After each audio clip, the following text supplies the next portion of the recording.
Hey guys, tonight we travel deep into a world where your wristwatch would be completely useless.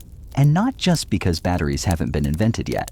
Imagine standing in the early dawn of an ancient West African kingdom. The air thick with mist and wood smoke, the scent of palm oil drifting from village cook fires. People move slowly but deliberately, their timing guided not by bells or sundials, but by something deeper, more rhythmic. A hollow pulse in the air, a wooden echo, the talking drum. You probably won't survive this, by the way, if you think time always comes in numbers. Here it comes in beats. And if you can't dance to it, you might get left behind. So before you get comfortable, take a moment to like the video and subscribe, but only if you genuinely enjoy what I do here. And if you're listening from somewhere interesting, drop your location and local time in the comments. I love seeing how far these stories travel. Now dim the lights, maybe turn on a fan for that soft background hum. And let's ease into tonight's journey together. You hear the drum before you see it. Not a chaotic noise, not even quite music, just a message in wood. A thump, thump rest, a rapid double beat, then silence. You freeze almost without meaning to the way everyone does when a message arrives. Your ears tune before your eyes adjust. Because in ancient Nigerian kingdoms, from the Oyo Empire to Igbo villages tucked under ochre cliffs, the talking drum wasn't just background sound. It was the morning news, the calendar reminder, the neighborhood alarm system, the royal decree, and the gossip column, all wrapped into one polished cylinder of carved wood and stretched animal skin.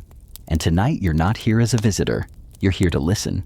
So imagine you're standing outside a marketplace in 15th century Ife. The sun hasn't fully risen, but the drum has.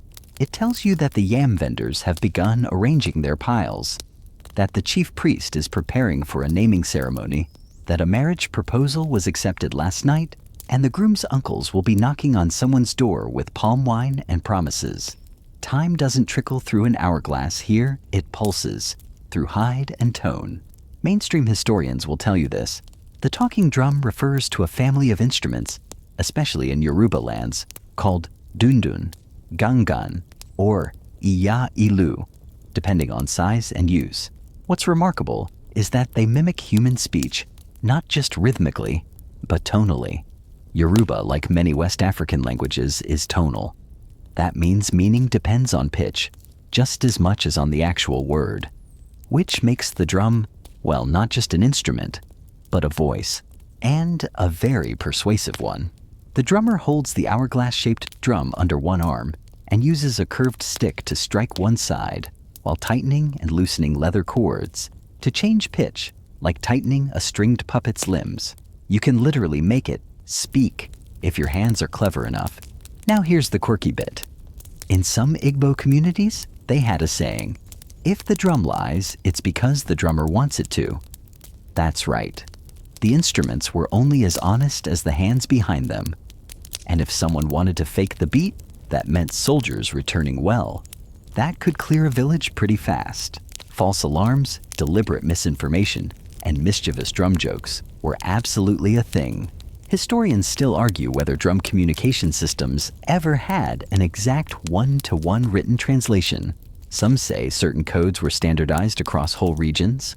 Others believe meaning was far more local, dependent on dialect rhythm and even who was playing. It's like texting today, except every neighborhood has its own slang. And autocorrect is a man named Tunde who's had 2 calabashes of palm wine. But for timekeeping, for managing the daily rhythm of a kingdom, the drums owned the schedule. Let's say it's early morning. The beat tells you prepare the fire. Send the children to the well, open your stall. Midday brings a faster rhythm, more intense, layered with percussive accents. It's time for decisions, for travel, for trade. By sunset, the beat slows, again thuds, longer, deeper. Wrap your wares, call in, the goats light the lamp. No one checks a clock. They feel the drum and act accordingly. And this isn't just rural life. Palaces had official drummers, high-ranking musicians who stood in ornate courtyards and kept time not just for the city, but for the king's mood. Certain rhythms told people when to enter an audience hall. Others warned them not to knock unless they wanted to lose an ear, literally. But we'll get to royal beats later. Right now you're just a listener. Following the pulse as it folds into the air like a second language. You hear it from across the river, from atop the hill, echoing from tree to tree. Sometimes it blends with birdsong, sometimes with laughter, sometimes with the low groan of mortar and pestle. But always it keeps time. Even now, some old towns in Nigeria remember these rhythms. During festivals, you'll hear the same patterns passed down like recipes, beaten into memory, not paper. One elderly drummer in Akiti once said, "We do not forget how to count the hours. Our fingers remember even when our eyes do not," which is maybe the most beautiful version of a calendar I've ever heard. So tonight you're not watching a sundial or counting candles. You're waiting for the drum. And when it calls again, sharp, clear, insistent, you know it's time. Time for what? That, of course, depends on the beat. The beat you hear now is faster, like heartbeats caught in the middle of a chase. It skips rolls, then pauses like it's daring someone to respond. And sure enough, from the ridge above the compound, another drum answers. Deeper, slower, wiser. You realize what's happening: a conversation, not with words, but with rhythm. Two drummers likely a mile apart, exchanging information in plain sight, but in a language most people can't read. You step a little closer to the base of the talking drum near you, and suddenly you understand this isn't just about passing time. It's about claiming it, owning the narrative of what's happening right now. See, timekeeping in these ancient Nigerian kingdoms wasn't just about measuring the hours, it was about assigning meaning to them. A moment didn't exist unless the community agreed it did. And the talking drum was how they agreed. Take the Yoruba akuko system, an approach to time that blends celestial movements, ritual cycles, and social consensus. There weren't mechanical hours ticking past on stone sundials. Instead, people divided time based on need and rhythm. When the chickens stirred, when the ancestors were honored, when the drum said it was noon, even if the sun didn't. It was subjective, sure, but it was shared, dear. And because it was shared, it was sacred. Now here's the quirky tidbit. In some Igala-speaking areas, time was so tied to sound that festivals didn't officially begin until the correct drumbeat was played. Even if 100 dancers were already sweating in the sun, the ceremony wasn't real until that one drum opened its wooden mouth and spoke. Not unlike how today's weddings don't feel real until someone plays the wrong song on Bluetooth and grandma starts clapping on the offbeat. But back to the drumbeat conversation you're hearing tonight. The call is for an evening gathering. Maybe a ritual. Maybe something more urgent. You follow the rhythm down the path as other figures begin to emerge from homes and huts. Some barefoot, some draped in indigo-dyed wrappers, all moving with the kind of calm that only comes from deep familiarity. No panic, no rush, just response. That's the thing about these kingdoms: the drum didn't command, it invited. A soft-spoken royal page in percussive form. And yes, that includes actual royal messages. Historians confirm that in the Oyo Empire, certain rhythms were reserved strictly for the Alafin, the king. If you played those rhythms without authorization, it was considered treason. The punishment. Let's just say you'd never hear another beat again. The same held true in Benin Nupe and several house estates. Royal drummers were like living newsreaders, but with rhythm and significantly better posture. They announced coronations, royal births, successful hunting returns, even wars using highly structured beats understood only by the elite. Scholars still debate whether these patterns were truly standardized across regions, or whether each court evolved its own internal language of rhythm. There's even suggestion that some drummers used code beats that only the royal family and closest advisors could decipher, making them early instruments of classified communication. Espionage with cowhide. But here's where it gets especially fun. Talking drums didn't just mark time, they also distorted it. Imagine this. You're a trader approaching a distant village. It's still miles away, but you can hear the drums announcing your arrival long before you actually get there. The local drummer sees your caravan, recognizes your guild's symbol, and sends word forward. By the time you arrive, your host already knows to prepare cola nuts and pull out the good wine. In a sense, the drum pulls the present forward, making things happen sooner than they physically would. A kind of acoustic time travel. Before smartphones, before telegraphs, before even writing reached certain regions, this was a world where sound could warp reality, and not just for logistics, for memory. In many Yoruba oral traditions, the past is remembered in rhythm. Stories are encoded in specific sequences. A historical battle marked by thunderous rolls. A great harvest remembered with bouncing, joyful strikes. These rhythms were repeated at festivals, ceremonies, funerals, even while pounding yam or weaving cloth. Time wasn't archived on shelves. It was kept in muscle memory.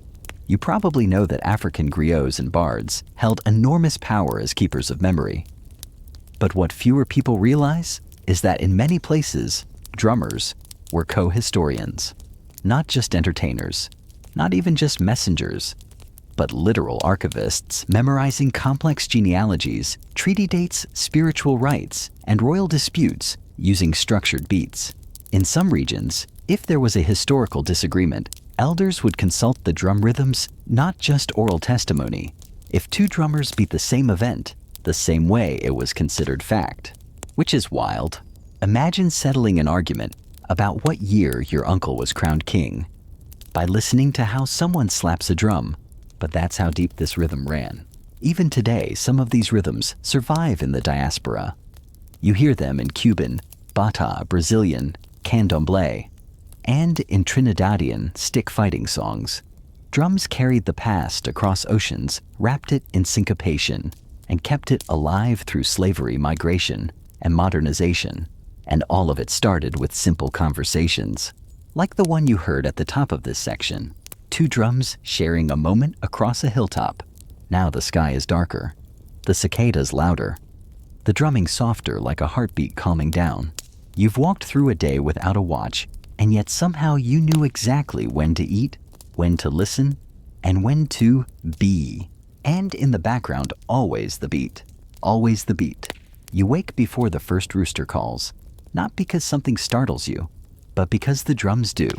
They begin like a murmur under the skin, so soft, you wonder at first if it's your own heartbeat echoing in the early haze of dawn. But then the tone shifts, sharpens, widens. A low call, almost yawning, rumbles through the earth, and you realize the kingdom is waking.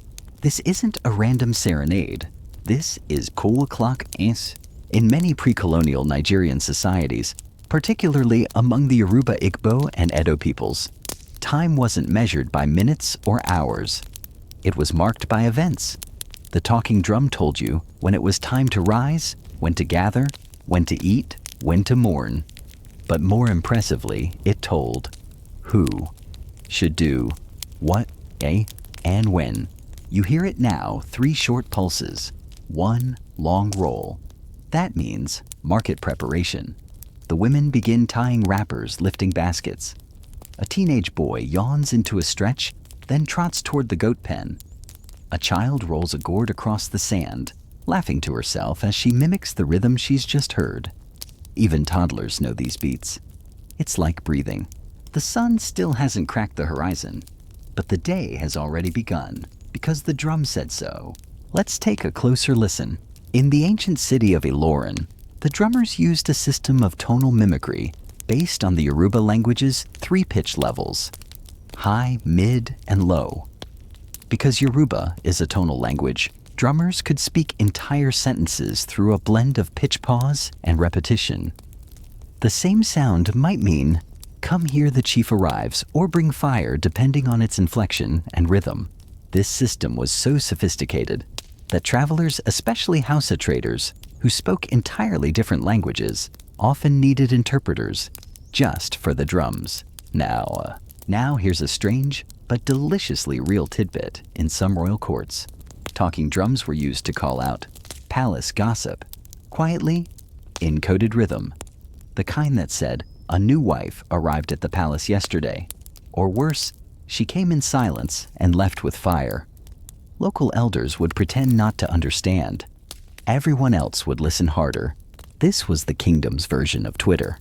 Fast, cryptic, and borderline addictive. Historians still argue whether these drum messages were purely functional or whether they were also a form of social control. After all, if a ruler could broadcast a rumor through rhythm, that meant he didn't need to speak it himself. It also meant the drummer became powerful, capable of shaping perception without ever opening his mouth. And let me tell you, the role of a drummer wasn't just ceremonial. They were trained for years, sometimes decades. From the age of 5 or 6, a child could be apprenticed to a master drummer, learning not just the physical technique, but the vast oral archives that had to be memorized beat for beat. A single slip could mean miscommunication. A wrong rhythm could declare war instead of welcoming guests. No pressure, right? Now imagine trying to master that while your hands are literally drumming fire out of wood and animal skin. And these weren't basic instruments. The most famous of the lot, the Yoruba dundun, has a tension cord running along its sides. The drummer tucks the drum under one arm and squeezes the cord with their elbow while striking with a curved stick. This changes the pitch in real time, giving it that unmistakable talking sound. It's not just rhythm, it's melody and syntax. You might also see the gangan-hi, a smaller, higher-pitched version of the same drum used for faster, more conversational phrases. The bata drums, shaped more like an hourglass, were often played in sets, each with a different tone, forming a chorus of messages. Together, they could simulate an entire dialogue, a kind of rhythmic soap opera echoing across courtyards and forests.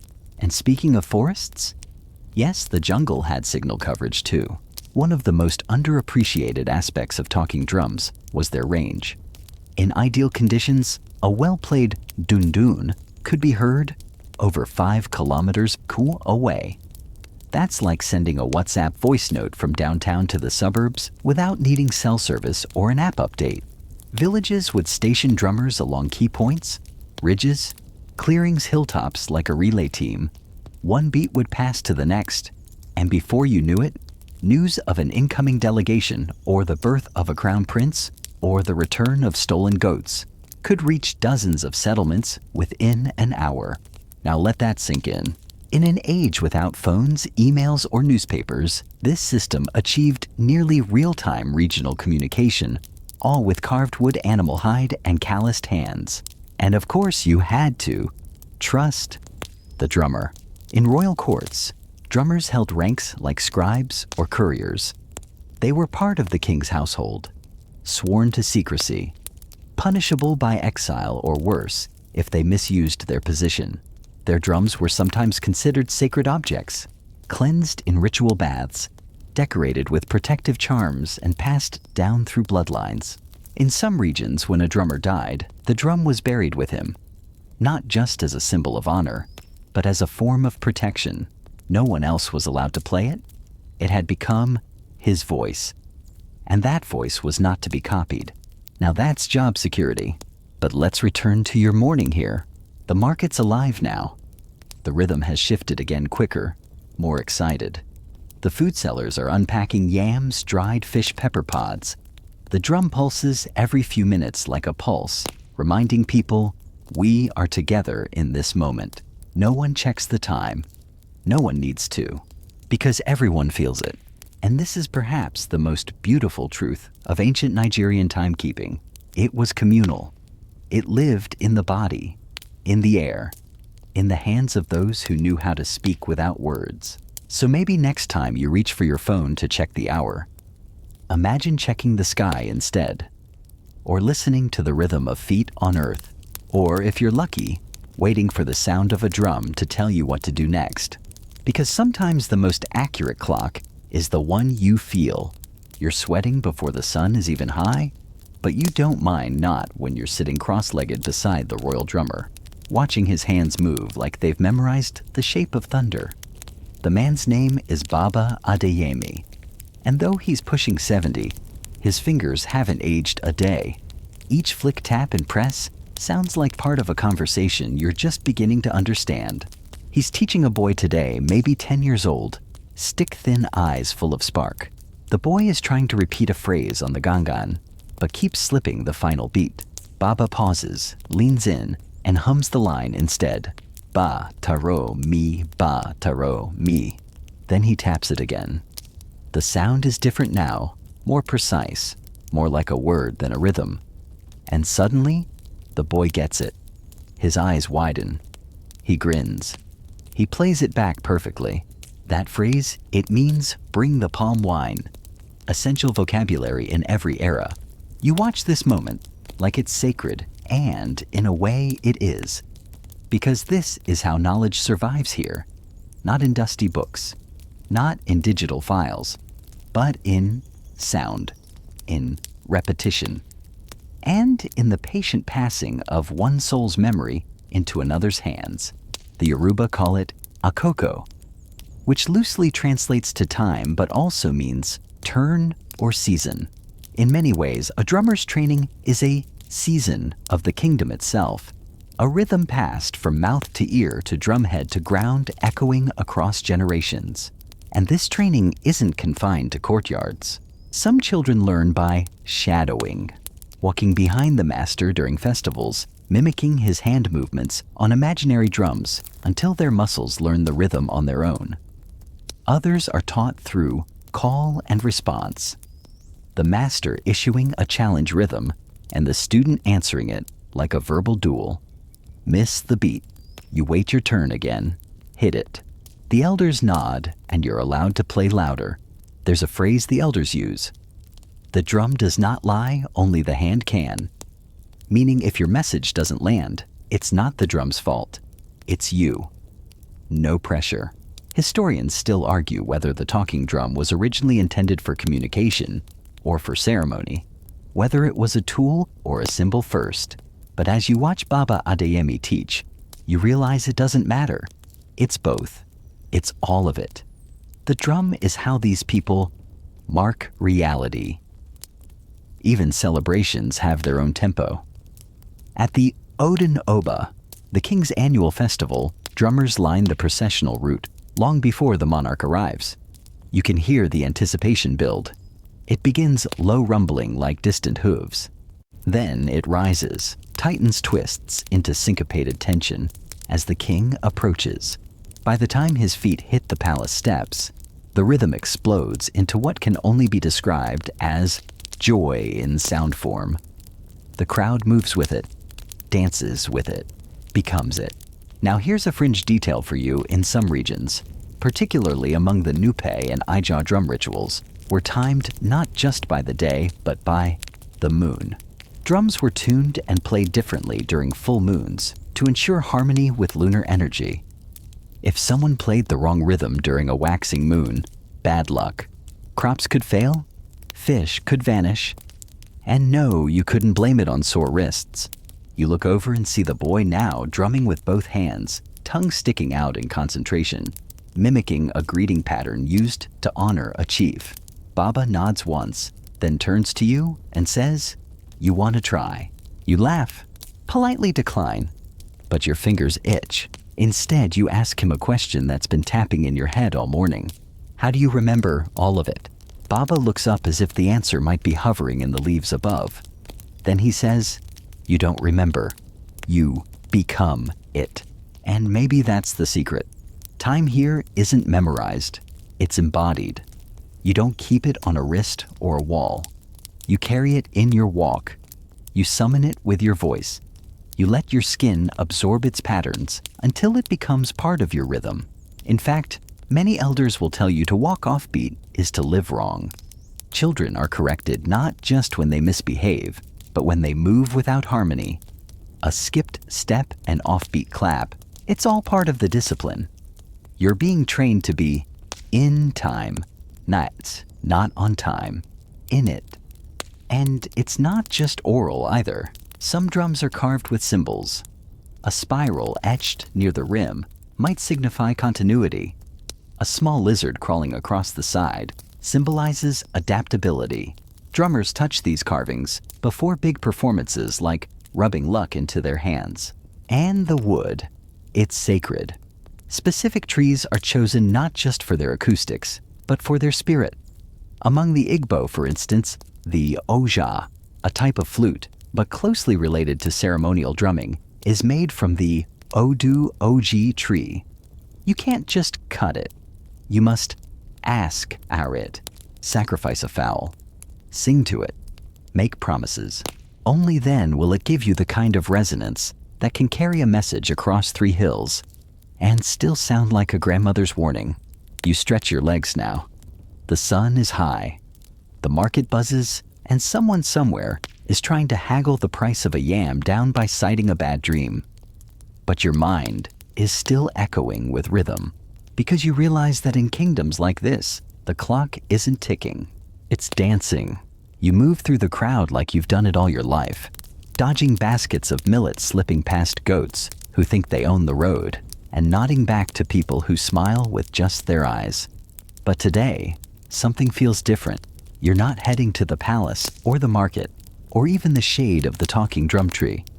You're going somewhere older, stranger, somewhere that doesn't always wait for invitations. The shrine, not the big one where people line up to offer cola nuts and ask the gods for better in-laws. No, you're going to the ancestral drum shrine, tucked behind a grove of bamboo so thick it hums with its own secret wind. You duck under the arch, which is just a crooked branch and a few cowries tied with red twine, and step into the clearing. And there they are, 4 drums, different sizes, different shapes, each placed on a wooden pedestal and each covered with a cloth woven deep indigo embroidered with symbols that look like they were drawn by a dream. The tallest drum, known as A, represents the earth. The smallest, Iku, stands for the ancestors. The 2 in between time and memory, or maybe sound and shadow, depending on who's translating. You approach slowly. There's no one else here unless you count the egret perched on a branch, watching you, like it knows your real name. You remove your sandals. The ground is cool beneath your feet. Then you do something bold. You kneel and place your palm against Aye. The drum doesn't make a sound, but the clearing does. The bamboo shivers. The birds stop singing. Somewhere in your chest, something settles. You're not here to play. You're here to listen. Historians still argue whether these ancestral drums were meant to summon spirits or simply honor them. Some say they were instruments. Others say they were portals, literal doors between the visible world and the unseen one. But whatever they were treated with deep, unflinching respect. You don't tap. You don't test. Instead, you focus on the carvings along the side. The drum tells a story. It's not written in letters. It's written in, grooves. Each one like a timeline etched in curves and spirals and sunbursts. You trace one line from top to base, and it feels like walking a mountain trail with your fingertip. Later, one of the elders will tell you that this particular groove commemorates the day thunder knocked down the palace wall, but left the drumhouse untouched. Even lightning knows where the story lives, he'll say. The shrine isn't just spiritual, it's historical, a living archive. Births are drummed here, deaths too. When a great chief passes, one of these ancestral drums is played for 7 nights, but only after being ritually woken with water palm oil and the voice of someone who remembers the chief's childhood name. That's right. Names matter here, because drums can speak them, but they must speak them correctly. Among the Yoruba, for example, a drum can mimic your praise. Name a poetic, often symbolic title given at birth. Yours might be Child of Iron-born Under Red Sky. And if the drummer plays it right, you'll know. You'll feel it in your ribs. Misplay it. And it's a cultural faux pas so awkward, it could sour a whole wedding. In fact, drummers are often the whole keepers of lineage, sambur. Some families in Old Oyo or Ijebu were tasked for generations with learning not just rhythms, but entire family trees encoded in sequences. That way, a child could hear their ancestors announced in a drumbeat before they even learned to speak. Let's pause here for something fun. Did you know that in some towns, drummers would announce sunrise with a custom message for each quarter of the village? The hunter's wife has baked bread. The chief's son is still asleep. The river's mood is gentle today. The messages weren't always literal. They were poetic, playful. And if a drummer really liked you, they might even flirt through rhythm. Yes, drum flirting. Real thing. Look it up. Or don't. Just imagine a whole courtship played out in beats and pauses. No words spoken, but everything said. You're still kneeling now and your knees are starting to ache, but you stay. Because this place feels like something between the day and the night, between the past and whatever's coming next. And as your fingers rest gently on the drum, you get the sense that something is remembering through you. It's a strange thought, but not stranger than this. You begin to hum. Not a song you know, not even a melody you've heard, but something that matches the wind, that matches the drum. And suddenly, your hum becomes a rhythm, and in your head the drum answers. Not aloud, but you hear it. Somehow, you pull your hand back like it burned you, but you're smiling, because maybe that's what time is here. Not a ticking clock, not a numbered system, but all a feeling that someone somewhere remembers, and that someone might be you. Later, as you step out of the shrine, and the sunlight kisses your skin again, you realize something simple. These drums, they don't measure time, they weave it, and every beat is a thread. And you've just joined the pattern. You wake before the birds. The air is thick with the kind of quiet that doesn't last long, just enough time to stretch your back, breathe deep, and wonder if it was all a dream. The shrine, the drums, that strange hum that felt like it came from your bones instead of your mouth. But then you hear it, a low rolling rhythm drifting in from the edge of the village, steady, soft, and insistent. It's not the talking drum this time. It's the agidigbo, the box thumb piano of the forest edge. Not usually used for messages, but this morning, its player is clever. They're mimicking a drum phrase you recognize from the shrine, as if to say, yes, you were there. So you sit up, because today we're not just staying in one kingdom. We're following the sound. See, the talking drum wasn't exclusive to the Yoruba. It echoed through many of the Nigerian kingdoms. The Igbo, the Edo, the Nupe, each had their own techniques, their own names, their own philosophies. And while historians still argue whether each language truly had a one-to-one drumming system, there's no doubt the drum spoke across borders. In the Benin kingdom, for example, time wasn't measured by hours or even days. It was counted in ritual cycles, marked by the moon harvests and the whole ceremonial drum processions held at key palace gates.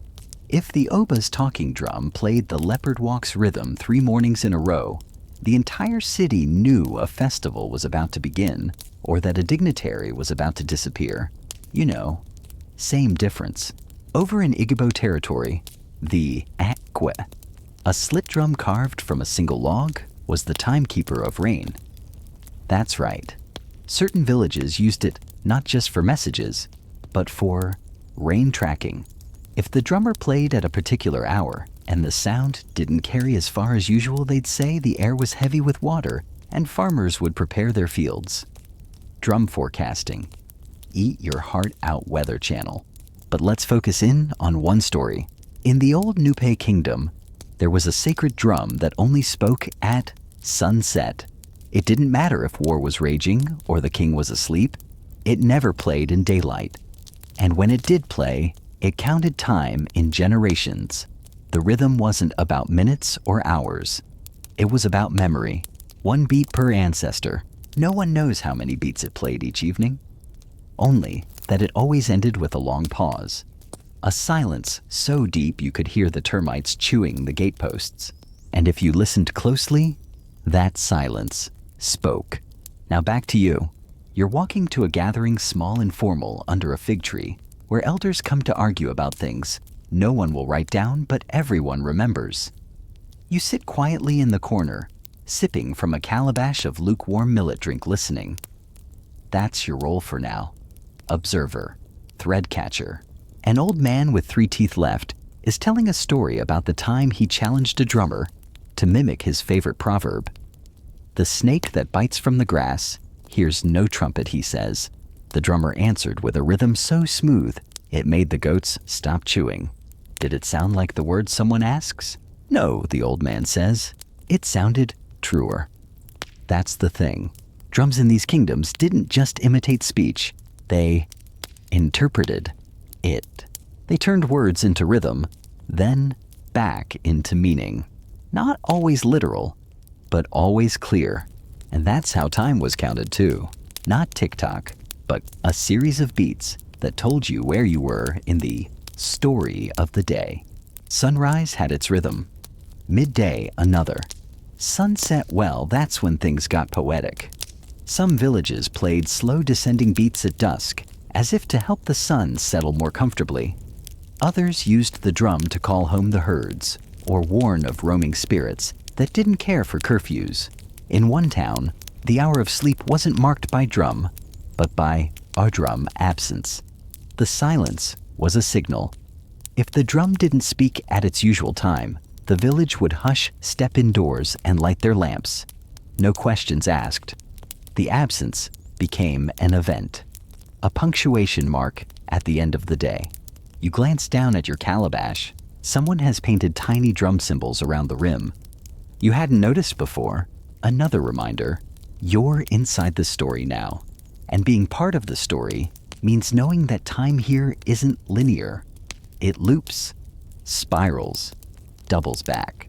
In some Yoruba myths, talking drums existed before speech, before people. They say the first drum was carved by a god who couldn't cry, so he built something that could. Imagine that. A divine grief turned into rhythm. And that rhythm becomes how a kingdom tells time, not by clocks, but by feeling act. A rhythm for mourning, for courtship, for rest, for rebellion, for reconciliation, and always, always one for memory. That's the beat you're listening for now. Because as the gathering ends and the elders rise, one of them gestures to you. You'll keep listening, won't you? He says, half joking. You nod, and you mean it. Because now you know the truth. The talking drums didn't just mark time. They made time mean something. The day turns itself over again like a lazy cat stretching beneath the sun. You're back in motion, but not rushed more, like drifting, like the stories that hang in the air long after the drums fall quiet. Because now we're stepping into the deeper forest.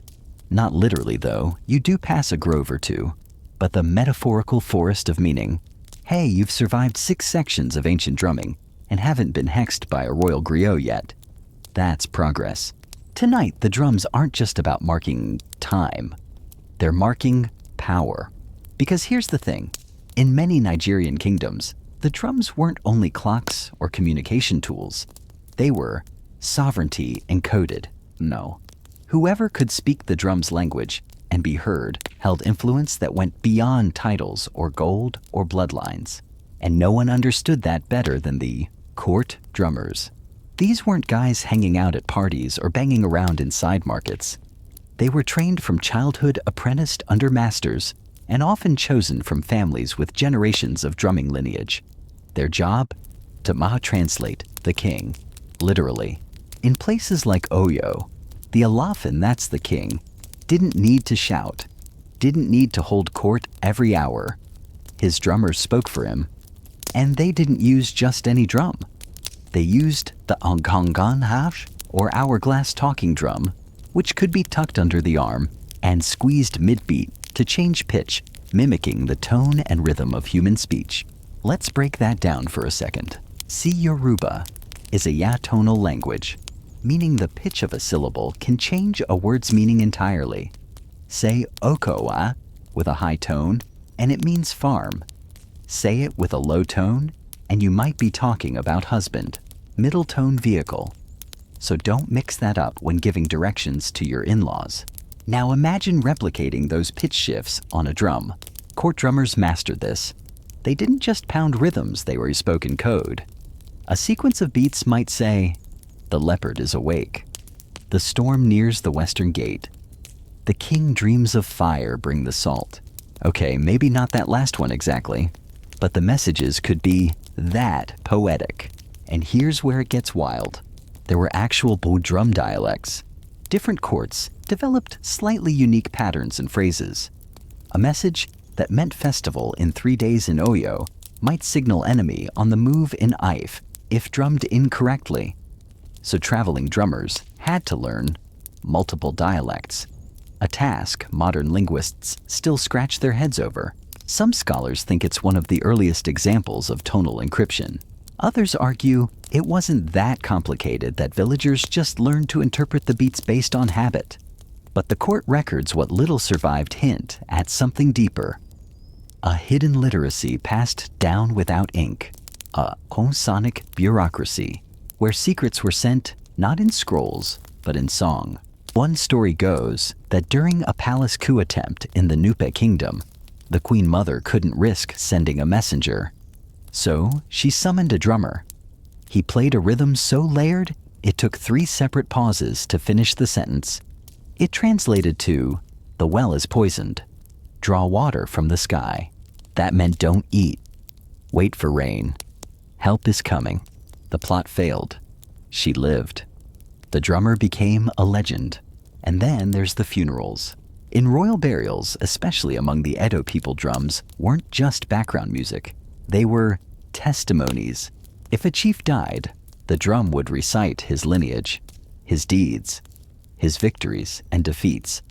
It was a eulogy, without words, and if the drummer skipped a beat or left something out intentionally, it was a political statement. There's one tale of a funeral where the drum refused to play the second verse of the burial rhythm. It was subtle. Only the elders noticed, but they knew. It meant the man had betrayed his oath, and the drummer, bound by tradition, refused to lie. You think your job has pressure? Imagine being the drummer at a funeral with 5 widows and 2 rival heirs watching you for clues. Of course, the power of the drum wasn't just in what it said. It was in who listeners. In some cases, only royalty could hear certain drum messages. Others were public blasted across hills and echoed in valleys. Some were timed played only at dusk, so the message couldn't travel too far or be heard by ears not meant to hear. And if a drum was stolen, oh boy, that was considered a crime. Worse than theft it was. Identity theft. Like hacking into a king's phone, except louder and made of goatskin. One kingdom reportedly punished stolen drum offenses by banning all public music for a full moon cycle. Imagine that. A whole city forced into silence because someone tried to steal a voice. But let's not forget the humor. Because yes, drummers also had jokes. One famous talking drum message recorded in oral tradition simply said, "Tell your goat to stop sleeping on my mat." No context. Just ancient passive aggressiveness at its finest. You chuckle now walking through the same old route, hearing the same old pots clink and the same hawkers shout. But you catch it a rhythm tapping out from a nearby window. Playful, fast. And when you pass the house, a boy grins at you. His mother hushes him, but you know, the message wasn't for you. But you heard it, and you understand now. Drums in these kingdoms didn't just count time. They defined it, and they taught you that time wasn't just something to pass. It was something to speak. You're deeper in the rhythm now, past the easy beats and the ceremonial cues. Tonight, the drums whisper in layers, calling you into the quiet corners of the kingdoms where secrets were kept, not in scrolls, but in syncopation. You adjust your imaginary head wrap, and because things are about to get complex. See, once you've understood that talking drums could speak in sentences, carry royal orders, and even deliver funerary judgment, you might think, okay, impressive, but surely only elites could hear them, right? Wrong. Because now we reach one of the most fascinating roles of talking drums in Nigerian kingdoms: communal calendars and timekeeping for the people. In a world without wristwatches, smartphones, or the dreaded meeting could have been an email syndrome, How did people keep track of what day it was? How did they know when to plant, harvest, worship, rest, or party? They listened. In villages across Yoruba, lands Igbo territories, and beyond, drums were the heartbeat of the calendar. But not just for tracking the sun or moon. They were event markers, living bulletin boards.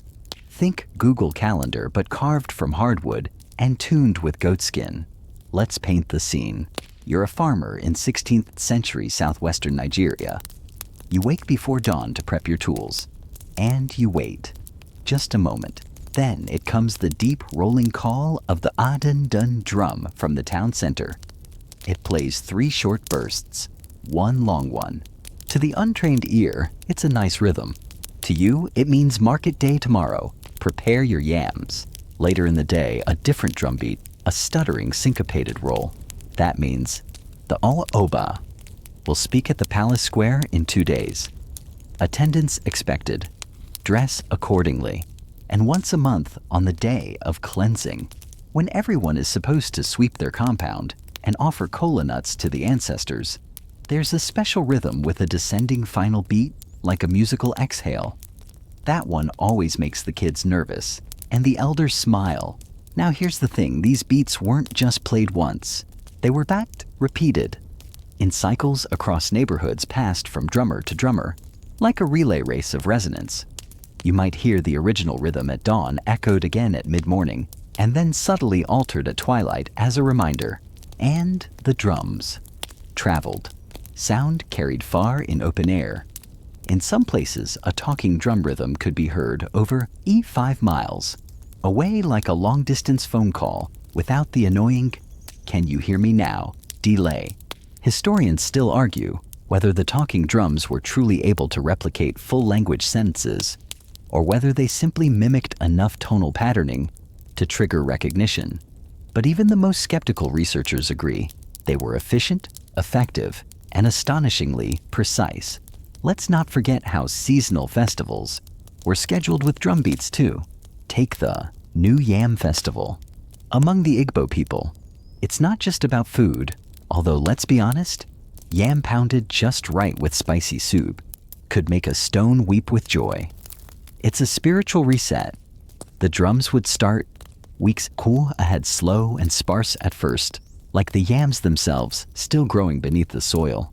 As harvest approached, the rhythms grew faster, more joyful, layered with flute and chant. By the time the festival arrived, the entire village was vibrating with sound, and everyone knew.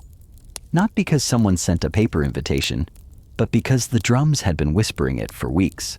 You begin to realize that memory itself was mapped with music. If someone asked, "When did your brother get married?" you wouldn't say April. You'd say the week after the drums called the river festival, or 3 days before the drummers played the call of the resting moon. It wasn't just clever, it was communal intelligence. A rhythm-based archive shared by everyone from blacksmith to basket weaver. And of course, the timing mattered. Drum calls for war councils came at dusk. Drums announcing peace were played at sunrise. The logic: war should sneak in. Peace should arrive with light. Even the rainy season had its own beat, literally. A slow rolling rhythm with silences between strokes, meant to mimic the sound of raindrops falling on thatched roofs. It didn't forecast weather. It welcomed it. There's something magical about a culture that celebrates storms, not with umbrellas, but with symphony, Sabri. Now let's sprinkle in a bit of drummer psychology. The best drummers weren't just beatmakers. They were watchers of people. One elder drummer was known to adjust his rhythms based on how the village felt. If people seemed tense, irritable, he'd start with the rhythm of "today is long walk slowly." If everyone was in high spirits, he might launch into "the goat has jumped the fence," a mischievous rhythm that usually got kids laughing and elders rolling their eyes. You can't find this in textbooks. You feel it. And yes, occasionally a drummer would slip in a personal message mid-performance, like the one who once tapped out, "My wife cooked beans again, send help." Classic. So tonight, as you imagine the sky darkening over an open compound, smoke rising from cooking fires, and the first beat of a drum echoing through the hills, you know something now. Time doesn't just tick. In Nigerian kingdoms, time sings war. And if you know the tune, you don't need a calendar. You've got something better. You've got rhythm. Now you're deep in the cadence, the kind where your heartbeat starts matching the imagined drums, and you realize this isn't just a story about sound. It's a story about language. Because as mesmerizing as these rhythms are, they're not just percussion. They're pronunciation. No. And nowhere is that clearer than when we talk about how Nigerian kingdoms used drums to speak names. Yeah, actual names, individual ones, even yours. See, among the Yoruba, especially names aren't random. They're stories. A name might mean born during harvest, the joy that follows rain, or she who makes the ancestors dance. And if you thought reading a poem was deep, try playing one musically on a drum. Each Yoruba name has its own tonal contour, like a melodic fingerprint. The talking drum particularly, the handandun, was shaped and tuned to mimic spoken Yoruba tones. High, low, mid, rising, falling, the works. So when a drummer wanted to summon a specific person, they didn't just bang out a general beat. They played the name. Let's make this real. You're at a village gathering somewhere outside ancient Oyo. The sun is low, honey-colored. Drummers form a half moon beside the crowd. And suddenly, one of them begins a tight, sharp pattern. You tilt your head. That rhythm. That's your cousin's name. A second later, your cousin, who was definitely trying to sneak behind the banana crates to avoid helping with cleanup groans, waves and trudges toward the crowd. Because once your name is drummed in public, you answer. It's non-negotiable. This wasn't just cute. It was practical.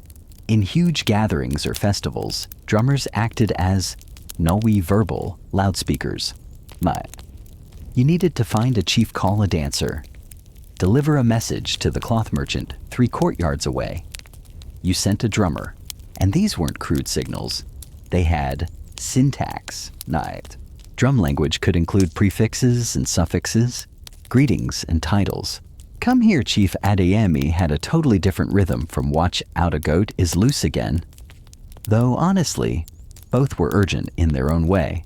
There's a famous legend about a drummer in the court of Alafin Sango who could call out entire praise names on his drum, long rolling lines, like the thunder wielder breaker of silence, whose breath sparks flame.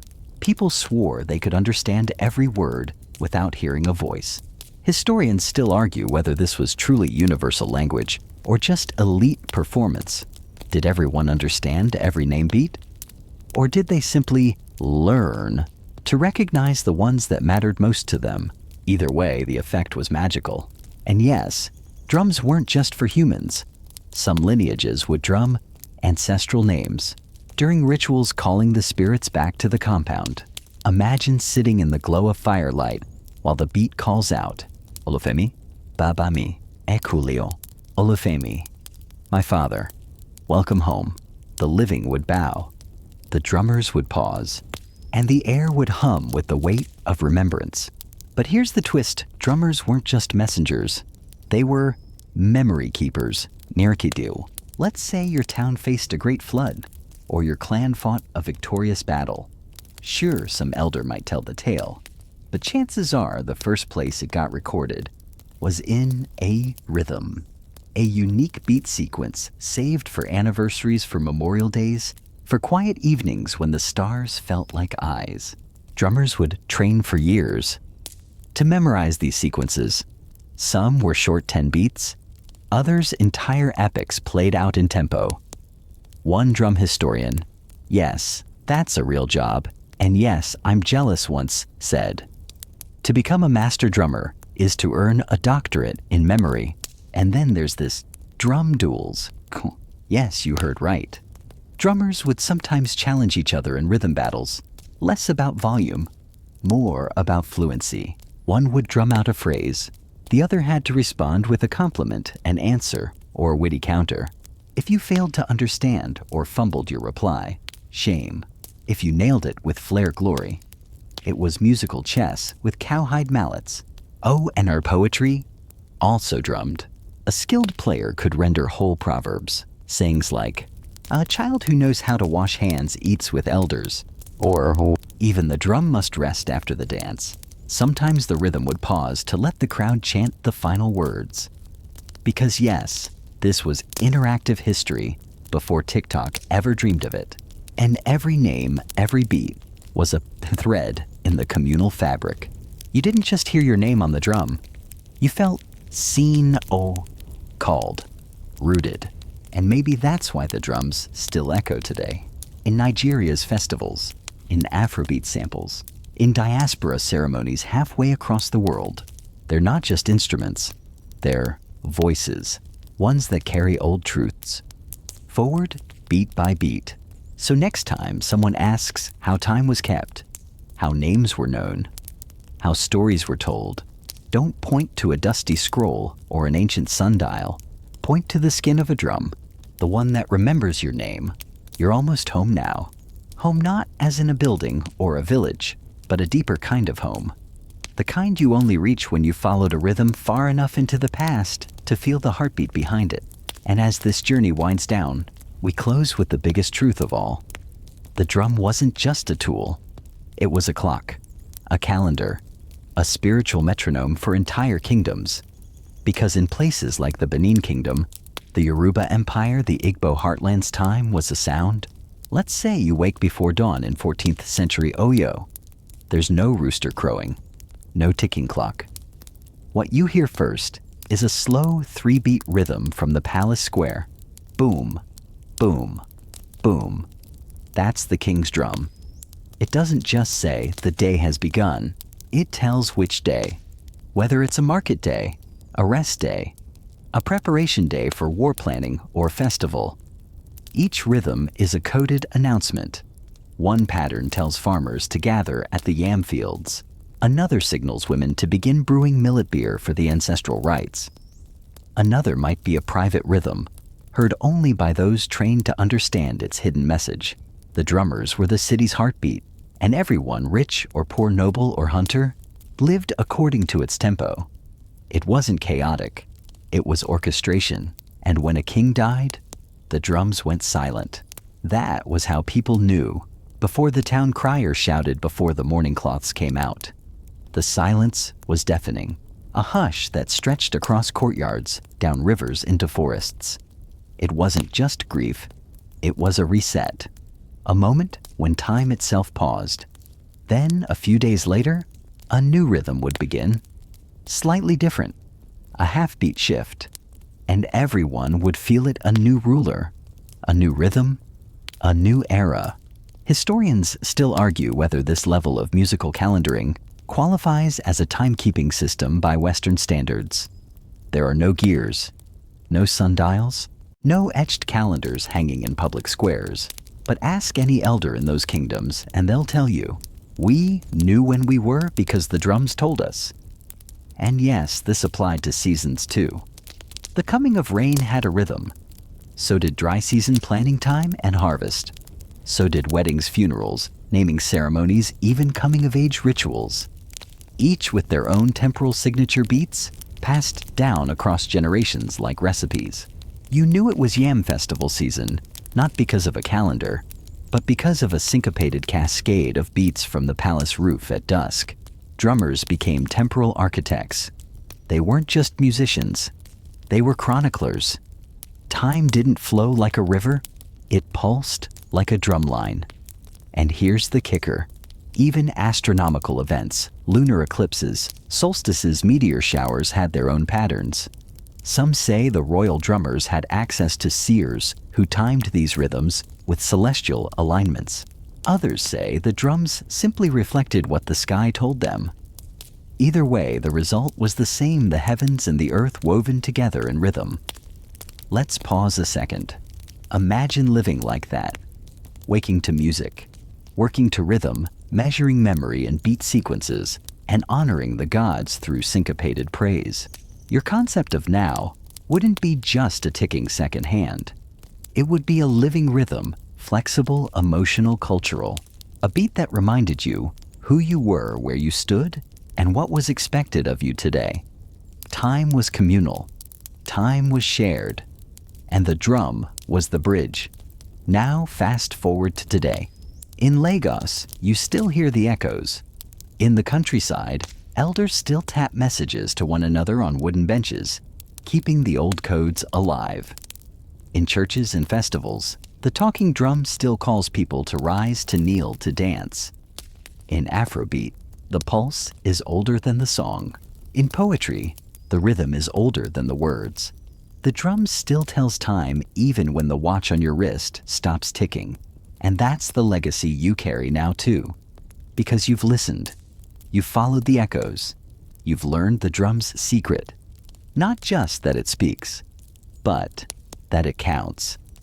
Time, memory, history, soul.